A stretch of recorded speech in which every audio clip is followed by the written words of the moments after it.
Are you guys ready? Hi, I am Prerna Dadu, and that is Ramya. And yes, and welcome to the Unredacted channel. Today we're gonna play a little consent game. We know that the way law defines consent is it has to be an affirmative, unambiguous, verbal or non-verbal communication of like your willingness to engage in any sexual activity. But of course, like the way we interact with each other can sometimes be ambiguous because we depend on body language and our own interpretations to, understand each other's boundaries, and that's how we sort of navigate things. As we know that there can be some tricky situations, especially with friends in a relationship or with co-workers, that relationships can get a bit murky and sexual situations can get a bit murky.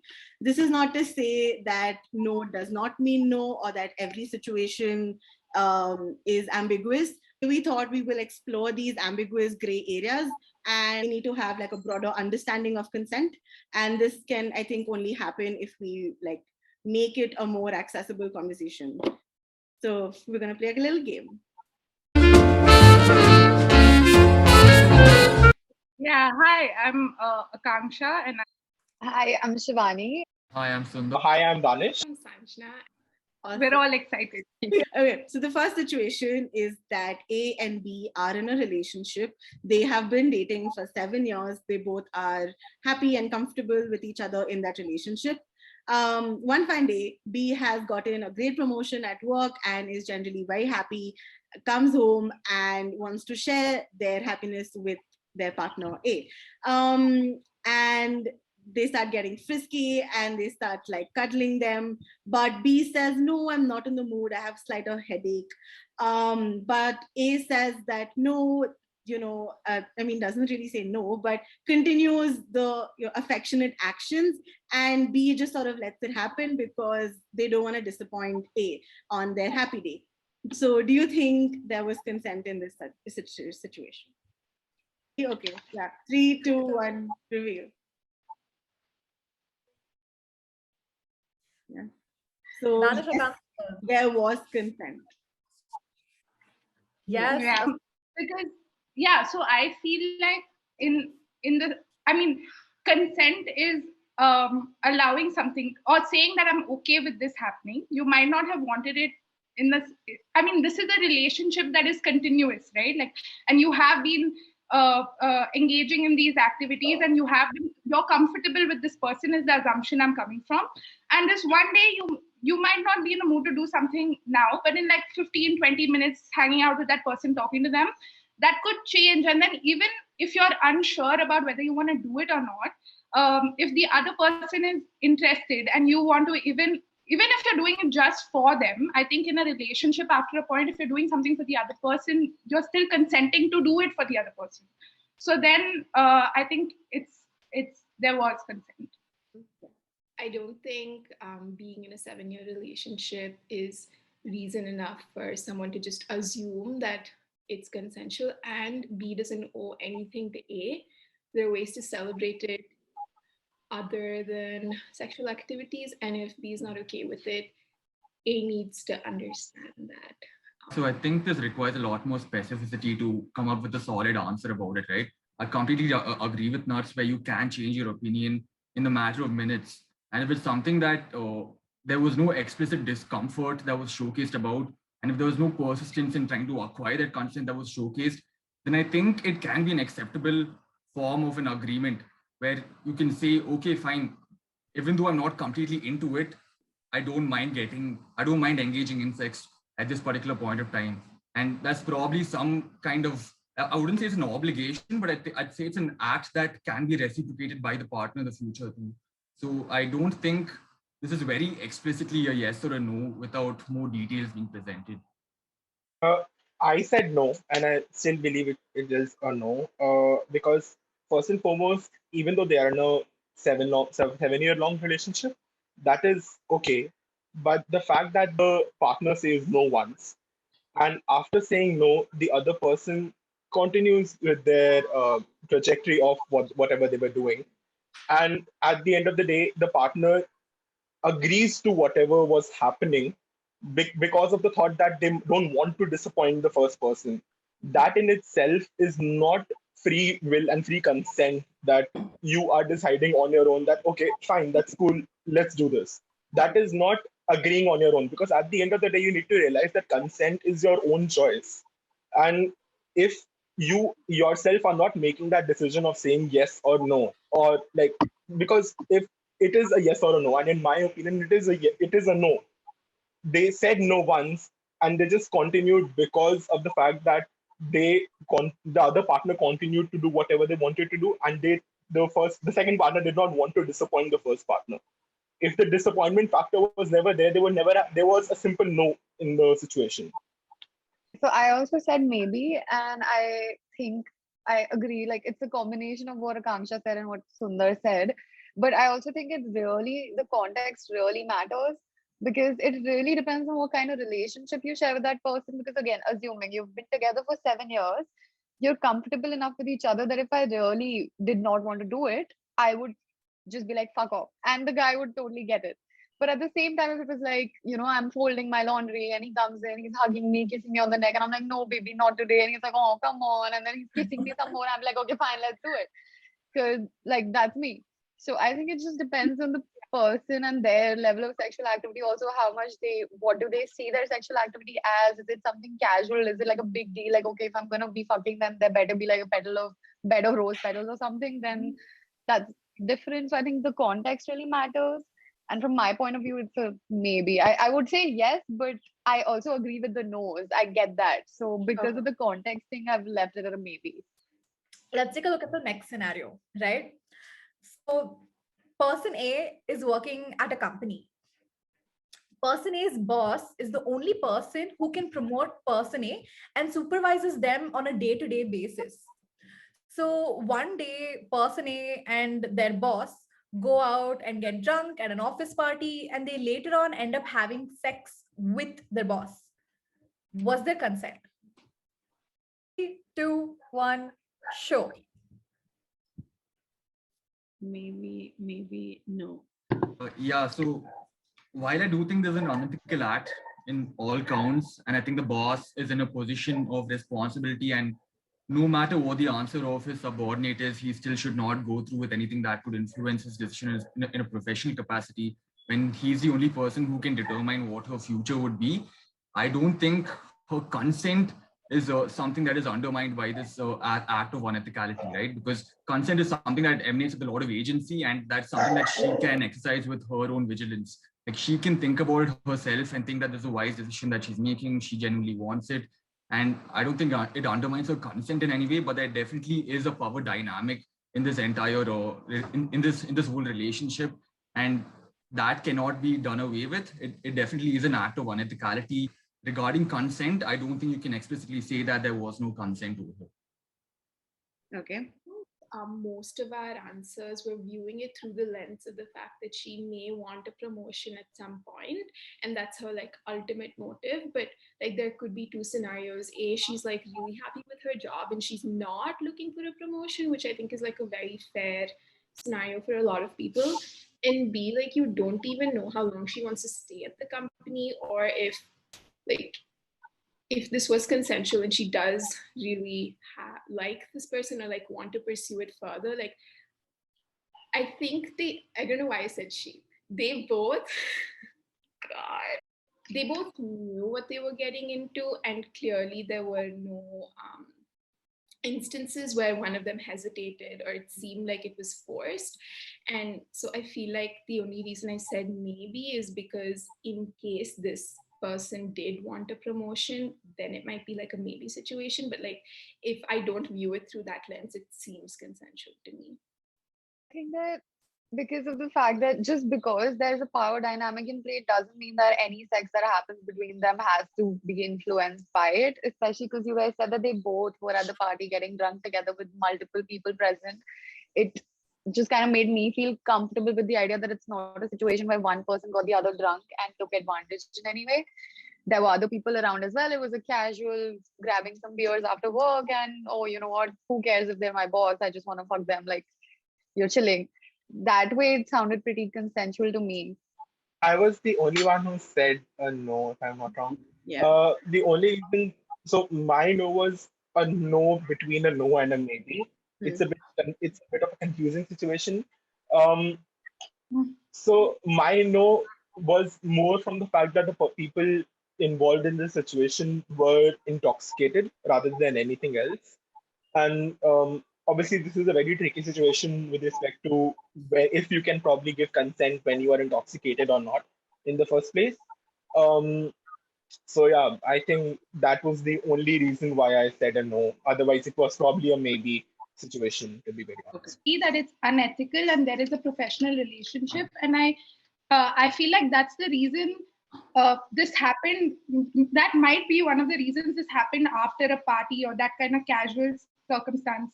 They have had an everyday working relationship, so maybe even if they wanted to, they couldn't because of the nature of their relationship. And so if this has happened, I think it is consensual because both of them wanted it at the point.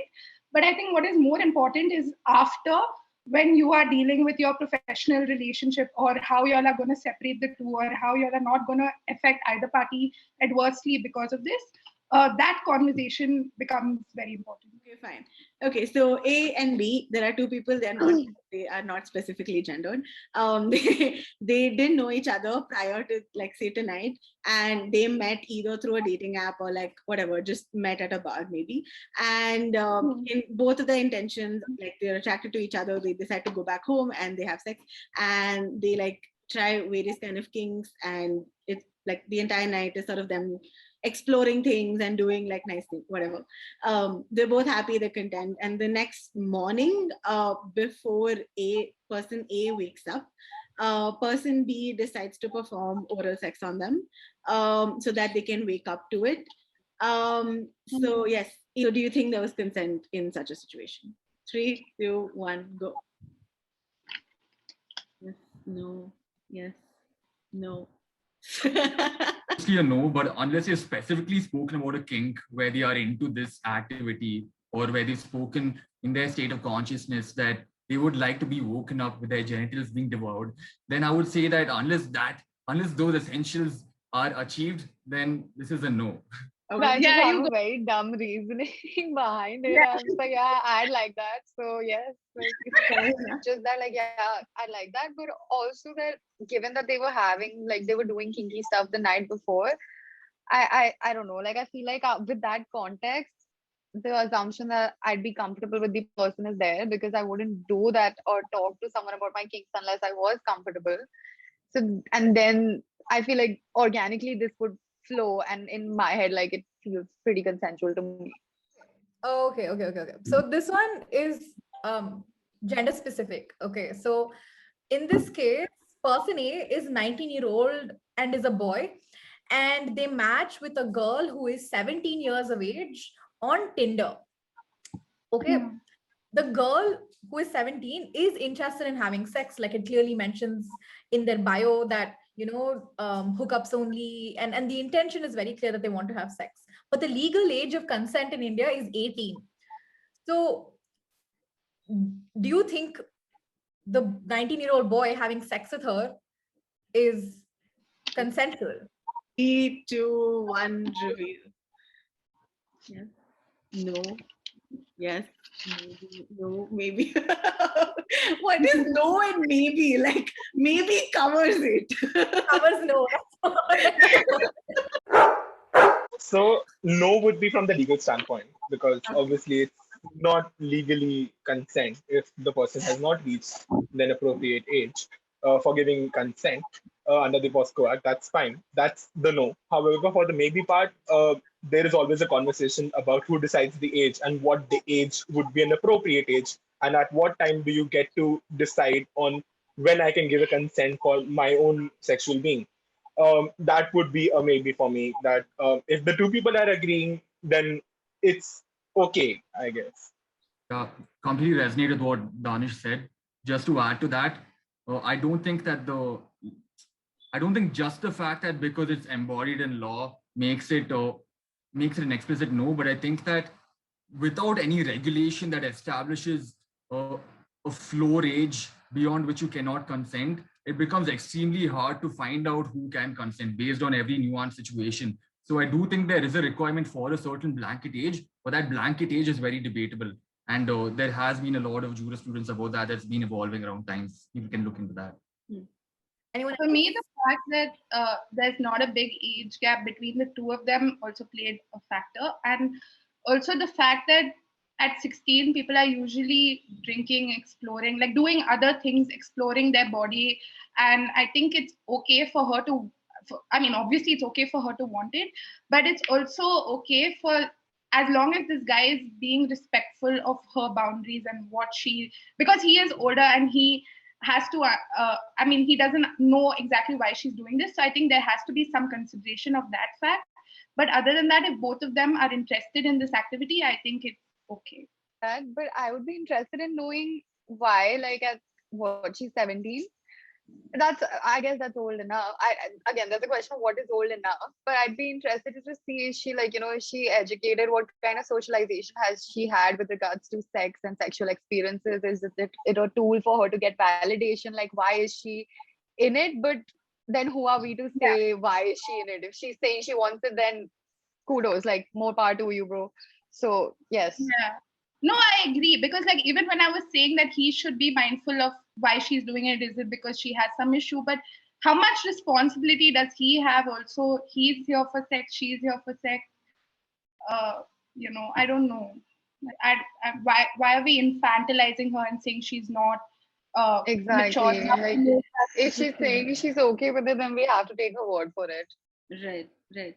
But even if it was like a 25-year-old guy, I would find it weird, and I don't know how to explain that. So I would be more interested to just see whether she's aware enough of what she's doing before she's doing it.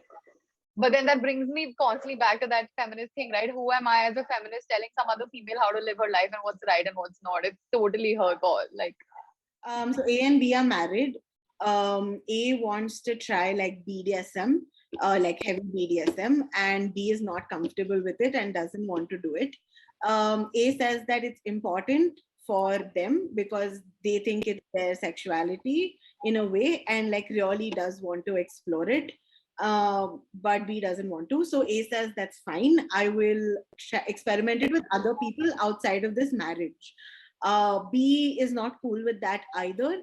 So B engages in a BDSM sex with A. So that A is sort of like happy that they've tried out something and that, it's not outside the marriage. So in such a situation, do you think consent existed? A few moments later. Should have just let him do it with other people. What is this question?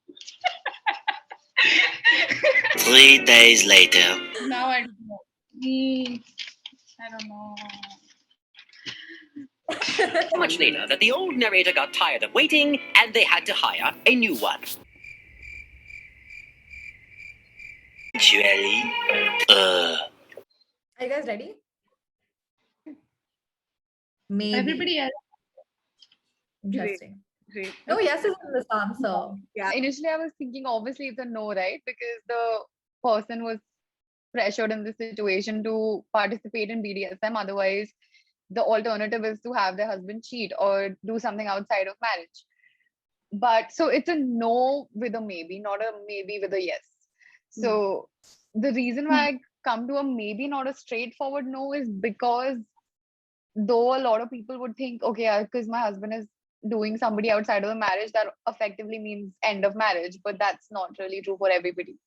A lot of people can be comfortable with that as well, right? They're like their husband, if they're into, or their wife, whatever, if they're into some kink that they just cannot facilitate.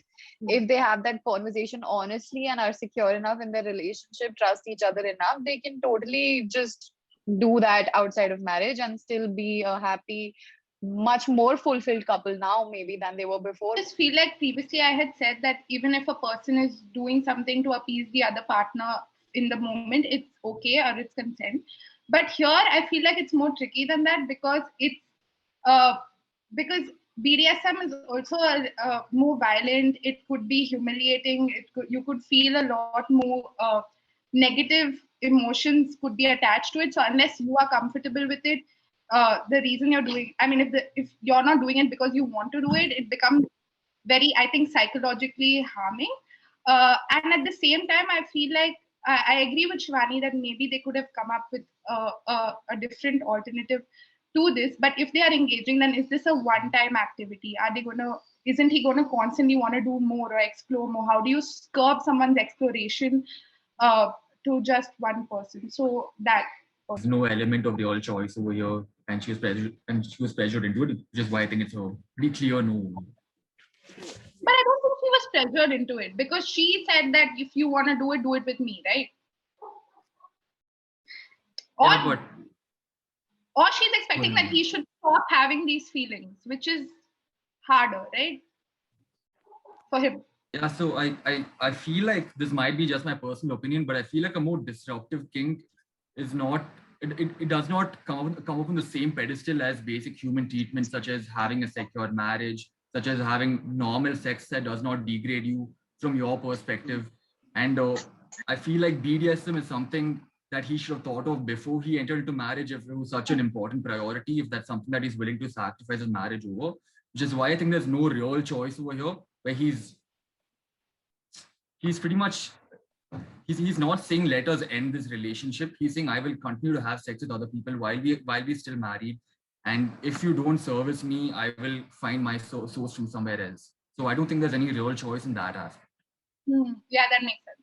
May add, so I also said no. The reason why I also said no was because the partner said no first, and then the other partner said that okay, I'll go out of marriage and I'll satisfy myself with somebody else. And then the first person was like, okay, no, don't go out. We'll try it. So that was influence in, like, if that is not influence, I don't understand what influence would be in the first place. Because they said no first and then they had to say yes later on because of certain things that the other person did, I believe that's influence, and consent can never be given freely and fully without if there is influence involved in the first place. Everyone, we have one last scenario. So person A and person B have been hooking up with each other. They both end up at a party and they have been drinking. The next morning, person A wakes up and finds themselves naked and only have some recollection of what went down the night before. A largely has no memory of what happened. However, A has a best friend C and talks to them, and C tells them that I was right there when B, the person A had sex with, asked them for A's consent, and A gave consent. And C was also generally surprised that A has no memory of it because A seemed to be, enjoying themselves normally and looked like they were having a great time. At no point did C feel like A was like out of it or is not in a position where they don't remember what's going on. However, A does not remember most of it. What do you make of the situation? Do you think there was consent? Even if you consented to something before, but you don't remember it, is it still consent? And yeah.